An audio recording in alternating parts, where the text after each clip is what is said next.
예수님은 공생의 사역을 하실 때에 제자들을 선택하셔서 사역하셨습니다. 12명의 제자들 외에도 70명을 선택하셔서 복음 사역자로 파송하셨습니다. 오늘은 70명을 파송한 것에 대한 의의가 무엇인지 함께 나누도록 하겠습니다. 이 70명을 파송한 것에 대한 첫 번째 의의는 전 세계의 복음화를 기대하고 계십니다. 1절 말씀 다 함께 합독을 하겠습니다. 시작. 그 후에 주께서 따로 70명을 세우사 친히 가시려는 각 동네와 각 지역으로 둘씩 앞서 보내시며, 예수님께서는 12명을 세우셨고 또 이어서 70명을 세우셨습니다. 성경에서 숫자가 나오면 왜 이 숫자인가 라고 생각을 한 번씩 해볼 필요가 있습니다. 왜냐하면 유대인들 자체가 숫자에 아주 익숙한 민족인데, 그 이유가 그들이 쓰고 있는 히브리어 알파벳 하나하나에 숫자가 다 있어서 어떤 단어든지 그 단어에 알파벳에 해당되는 숫자로 그 단어를 해석하는 방식을 선택해 왔습니다. 이를테면 우리는 하나 그러면 1이죠. 1 그러면 하나입니다. 그런데 유대인들은 하나에 해당되는 히브리어가 에하드인데, 에하드를 말하면 그들의 머릿속에는 13이라고 하는 숫자도 같이 연상이 됩니다. 왜냐하면 에하드라고 할 때 세 개의 알파벳 단어를 단어에 해당되는 숫자를 다 더하면 13이 됩니다. 이와 같이 유대인들은 단어 하나하나에 숫자와 연결되어 있고, 또 성경에 천지창조 때부터 끊임없이 등장하고 있는 7일이라든지 6일이라든지 혹은 에덴 동산의 4개의 강이라든지 그러한 중요한 숫자들의 의미를 많이 부여해왔고, 지금 우리가 읽고 있는 이 누가복음에 등장하고 있는 유대인 역시 마찬가지로 이 숫자에 민감한 그런 사람들입니다. 야곱의 아들이 12명인데 이스라엘 지파가 12개의 지파입니다. 성막에 놓여있던 진설병의 빵수가 12개입니다. 그리고 예수님의 제자가 12명입니다. 이런 것들은 결코 우연이 아닌 것입니다. 그러면 70명을 보냈는데 70명에는 어떤 의미가 있는지요? 70이라는 이 의미가 처음 등장하는 곳이 창세기 10장입니다. 창세기 10장은 노아의 세 아들 셈, 함, 야벳의 후손들의 명단입니다. 10장 1절에 노아의 아들 셈과 함과 야벳의 족보는 이러하니라 라고 해서 홍수 후에 그들이 아들들을 낳았는데, 거기에 기록되어 있는 명단들의 수가 모두 70개입니다. 그래서 창세기 10장을 해석하는 유대인들은 이 70명이 언급되어 있는데 이 70명은 뭘 상징하느냐? 전 세계 열방이라고 해석을 해왔습니다. 여기 있는 이 70명이라고 하는 이 숫자도 창세기 10장에 70이 전 세계 열방이라고 인식하고 있는 사람들이라면 예수님이 보내신 이 70명 역시 마찬가지로 전 열방이라고 하는 생각을 갖고 있을 것입니다. 구약에 70이 언급되어 있는 또 다른 곳은 토막절입니다. 토막절 의식을 행할 때에 7일 동안 토막절 의식을 행합니다. 7일 동안 토막절 의식을 행할 때에 수송아지를 하나님께 바치게 되어 있습니다. 수송아지 첫날에 13마리 바치고요. 두 번째 날 12마리 바칩니다. 세 번째 날 11마리 바치고요. 네 번째 날 10마리 바치고, 다섯 번째 날 9마리 바치고, 여섯 번째 날 8마디 마치고 7번째나 7마디를 바칩니다. 이 수를 다 더하면 70마디입니다. 왜 7마디인가? 그것은 초막절의 의미와 연관되어 있는데, 초막절은 구원을 감사하는 날이고, 초막절 그러면 하나님께서 이스라엘 백성들을 구원해서 광야 생활을 하게 한 그것을 기억하는 날이 초막절입니다. 그 초막절에 수송아지 70마리를 이렇게 드리라고 하는 이유를 역시 마찬가지로 하나님의 구원 계획은 결국은 전 세계 열방에 있다는 것으로 해석을 하고 있습니다. 광야 생활을 하고 있는 이스라엘 백성과 모세가 좀 더 효율적인 행정을 위해서 모세는 70명의 장로들을 세웠습니다. 민수기 11장 16절에 이렇게 기록되어 있습니다. 백성의 장로와 지도자가 될 만한 자 70명을 모아 내게 데리고 와 회막에 이르러 거기서 너와 함께 서게 하라. 하나님이 모세에게 70명을 세우게 했고 모세는 70명을 세웠습니다. 초막절에 언급되어 있는 70이라고 하는 그 의미와 창세기 10장에 언급되어 있는 70개의 족보들, 명단들 수와 하나님이 모세에게 명한 70명의 장로들은 이것도 역시 마찬가지로 우연이 아닙니다. 더더군다나 민수기 11장에는 그 70명의 장로들에게 약속하기를 모세에게 부어준 영을 그 70명의 장로들에게도 부어준다고 약속하셨습니다. 그래서 하나님이 원하시는 것은 그 장로들이 하나님이 부어주시는 그 영을 통해서 하나님의 영으로 충만하고 더 나아가서 그 부어준 그 영을 모든 백성에게도 부어주어 모든 백성이 다 선지자 되게 하는 것, 그것이 하나님이 바라시는 것입니다. 민수기 11장 29절에 이렇게 기록하고 있습니다. 모세가 그에게 이르되 너가 나를 두고 시기에 하느냐? 여호와께서 그의 영을 그의 모든 백성에게 주사 다 선지자가 되게 하시기를 원하노라. 이렇게 장로들에게 영을 부어주셨고 모든 백성에게 부어주시기를 원하는 이 하나님의 영이 요엘 선지자가 그 말씀을 그대로 받아서 또 예언을 합니다. 2장 28절입니다. 그 후에 내가 내 영을 만민에게 부어주리니 너희 자녀들이 장래 일을 말할 것이며 너희 늙은이는 꿈을 꾸며 너희 젊은이는 이상을 볼 것이고. 그러니 70명의 장로들에게 부어주신 그 영을 결국은 전 열방으로 미치기를 원한다는 그 구약의 메시지가 요엘서를 거쳐서 사도행전 2장에서 실현이 됩니다. 그래서 사도행전 2장의 5순절에 많은 사람이 성령을 받고 이제 하나님의 뜻대로 부름받게 됩니다. 하나님이 원하시는 것은 전 세계 열방의 구원이며 하나님이 원하시는 것은 모든 사람들이 성령 충만하고 하나님이 원하시는 것은 하나님의 뜻대로 사는 것입니다. 이런 메시지가 잔잔히 창세기부터 신약에 이르기까지 흐르고 있는데 예수님께서 또 제자를 부르셨는데 그 수가 70명입니다.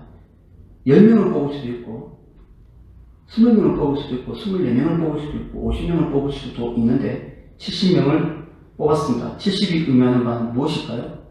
이것이 우리나라 사람이나 다른 나라 사람들에게는 이 70이라는 의미가 그렇게 생각이 안 날 줄 모르겠지만 이 당시에 이 배경에 나오는 유대인들은 70명 그러면 전 세계 열방을 자연스럽게 생각했고 역시 마찬가지로 이 본문에서 누가가 의미하고자 하는 것은 예수님이 이 70명을 뽑아서 말하려고 하는 것은 전 세계에 하나님 나라가 가까이 왔다고 말을 하는 것입니다. 구절에 보면 이렇게 기록되어 있습니다. 너희는 이제 가서 무엇을 하느냐? 거기 있는 병자들을 고치고 또 말하기를 하나님의 나라가 너희에게 가까이 왔다 하라. 그러니 예수님이 70명을 세우신 이유는 전 세계 열방의 전도이고 선교입니다.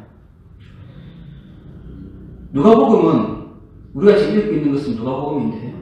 이 누가가 쓴 시리즈 2가 사도행전입니다. 사도행전은 본격적으로 전 세계의 구원에 대한 기록에 대한 책입니다. 우리가 믿는 자로서 한 가지 변치 않는 한 가지 일을 가져야 한다면 하나님의 구원 계획이 무엇인지 아는 것입니다. 하나님의 구원 계획은 유대인들만이 선택해서 유대인들만 예수 믿도록 하는 것이 아니라 하나님이 원하시는 것은 전 세계 열방에 하나님 나라가 가까이 왔다라고 외치는 것입니다. 그러니 우리가 이 말씀을 그대로 받는다면 하나님의 그 구원 계획에 다들 동참하셔서 어떤 형태로든 복음을 증거할 수 있는 여러분 되시기를 진심으로 축복을 드립니다. 그런데 문제가 있어요. 이렇게 예수님께서 전 세계 열방을 향해서 나가라고 제자를 뽑았습니다. 그러면 순탄해야 될까요? 순탄하면 안 될까요?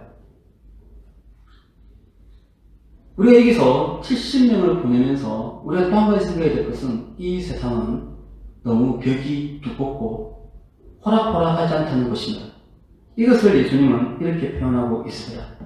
우리 3절 말씀을 함께 합독을 하겠습니다. 시작. 갈지어다 내가 너희를 보냄이 어린 양을 이리 가운데로 보냄과 같도다. 분명히 예수님께서는 70명을 선택하셔서 이 세상에 나가라고 했습니다. 둘씩 보냈습니다.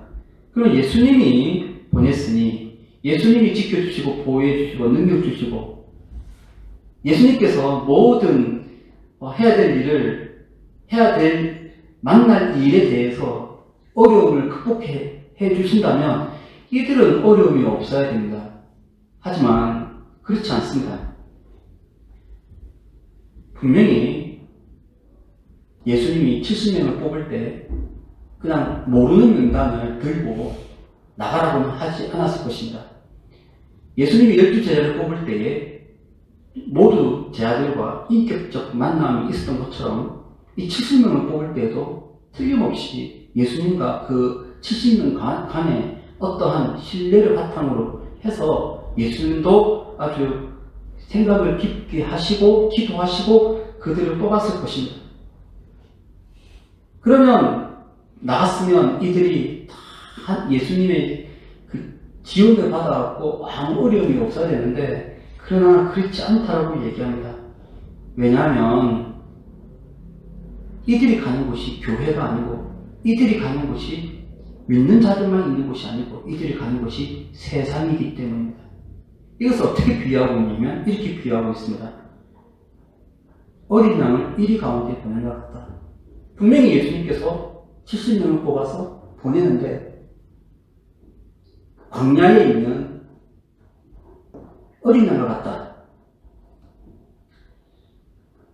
구약에서 제가 말씀 찾아보지 않겠지만 구약에서 대표적으로 약자를 괴롭히는 광야의 동물이 몇 마리가 언급되어 있습니다. 그 중에 하나가 대표적으로 여기 나오는 이리입니다. 이리는 광야에서 대표적으로 사람들을 괴롭힌다든지 약자를 괴롭히는 그런 짐승으로 언급되어 있고 이것이 전 세계에서 약소국들을 끊임없이 침범하는 강대국을 비유할 때 이 이리를 언급하고 있습니다. 그렇게 볼 때 이 어린 양, 이리 앞에 있는 어린 양은 어떤 존재일까요? 무조건 먹히는 존재입니다. 그냥 대등한 관계가 아니라 무조건 먹히고 짓밟히고 맞고 쓰러지는 존재가 바로 이 어린 양이죠. 그와 같다라고 말씀을 하고 있습니다. 왜냐하면 아까도 말씀드린 것처럼 예수님이 보내시는 그곳이 믿는 자들이 있는 곳이 아니라 믿지 않는 세상이기 때문입니다. 얼마나 어려운지 예수님께서 이미 이 형태를 보여주셨습니다. 내가 너희를 보내니 어린 양을 이리 가운데 보내가 갔다라고 했는데 실제로 예수님이 이 땅에 오셔서 복음을 증거하는데 하나님의 아들로서 복음을 증거하고 공생의 사역에 앞서서 성령이 비둘같이 임해서 하나님의 영으로 분명히 사역을 시작했음에도 불구하고 마귀가 무서워서 도망간 것이 아니라 처음부터 시험으로 예수님을 넘어뜨리려고 했습니다. 그리고 예수님께서 복음을 증거하고 회당에서 말씀을 증거하고 많은 치유 사역을 할 때마다 번번이 음모와 음해가 있었고 10장, 11장 계속 이어지는데 11장에서는 이렇게까지 이야기합니다. 예수님께서 치유 사역을 하니까 귀신의 왕 바알세불의 힘을 빌려서 쫓아내는 것이다 라고 이야기합니다. 순탄하지 않습니다. 하나님의 아들이신 예수님조차도 이 땅에서 복음을 증거할 때 많은 방해가 있었고 엄청난 음해가 있었고 결국 그 음해에 의해서 십자가에 못 박혀 돌아가시게 된 것까지 그렇게 이 세상이 호락호락하지 않습니다. 누가복음의 시리즈는 사도행전입니다. 사도행전은 전 세계 열방을 향해서 복음을 증거하는 구체적인 장면인데 거기에 대표적인 사도가 사도 바울입니다. 사도 바울이 다메섹으로 가는 도상에서 예수님을 직접 만났습니다. 그리고 그가 교회의 많은 성도들의 기도로 바나바와 함께 1차 전도 여행을 떠납니다. 교회가 기도로 지지하고 예수님께서 능력 주시고 성령께서 함께 주시면 사도 바울이 복음을 증거할 때는 어려움이 없어야 되지 않겠습니까? 그러나 그렇지 않습니다. 바로 처음부터 큰 어려움에 봉착을 하게 됩니다.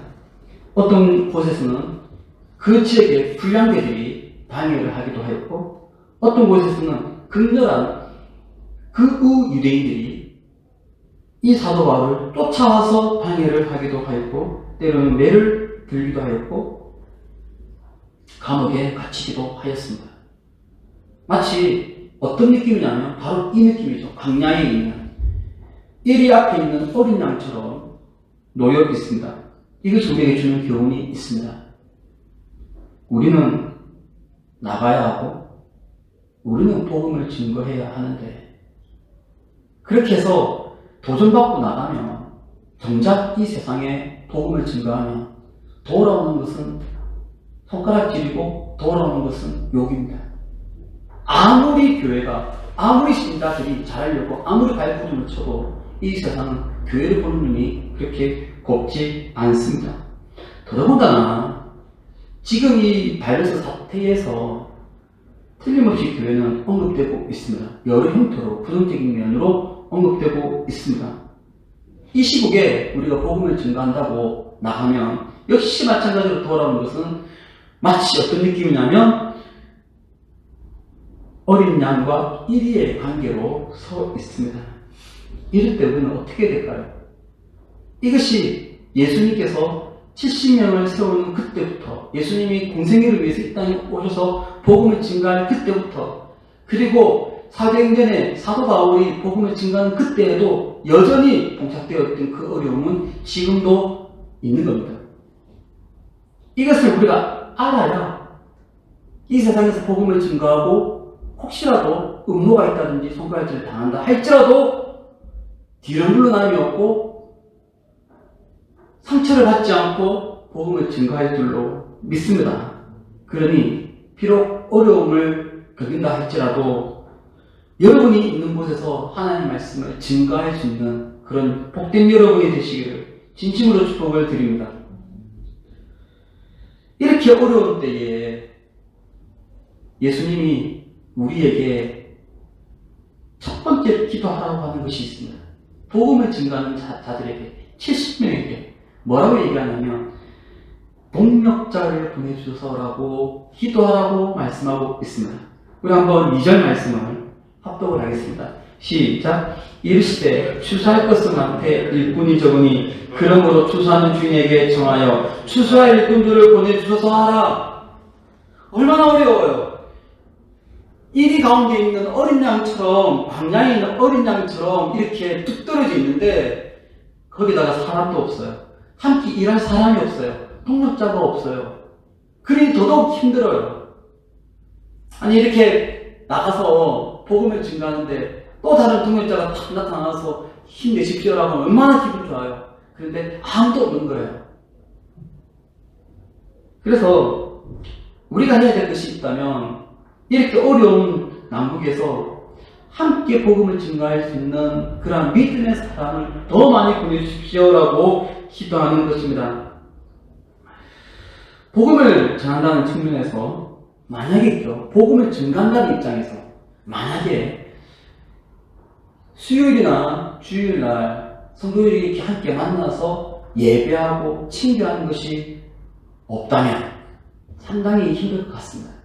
우리 심령이 힘들 것 같습니다. 지칠 것 같습니다. 왜냐하면 너무 홀로 떨어져 있으니까. 그러나 우리가 힘을 받는 것은 주일날 한 번씩 만나면 성도들 간에 만나서 서로 예배하고 안부를 묻고 기도 제목 나누고 친교를 하지 않습니까? 거기에 힘받아서 또 일주일 열심히 또 살아가는 것이 있습니다. 이것이 매일 계속된다면 얼마나 좋을까요? 매일 신자들을 만나고 매일 성령 충만한 사람을 만나고 매일 복음 증가하는 사람을 만나서 함께 도전받고 내가 쓰러질만 하면 나를 붙들어주고 하는 그런 것을 매일 경험하면 얼마나 힘을 내어서 전도할 수 있을까요? 그런 측면에서 예수님이 처음 제자들에게 기도할 것을 말씀해 주시는데 추수할 일꾼들을 보내주소서 라고 말씀하고 있습니다. 우리 교회가 이런 교회가 되기를 바랍니다.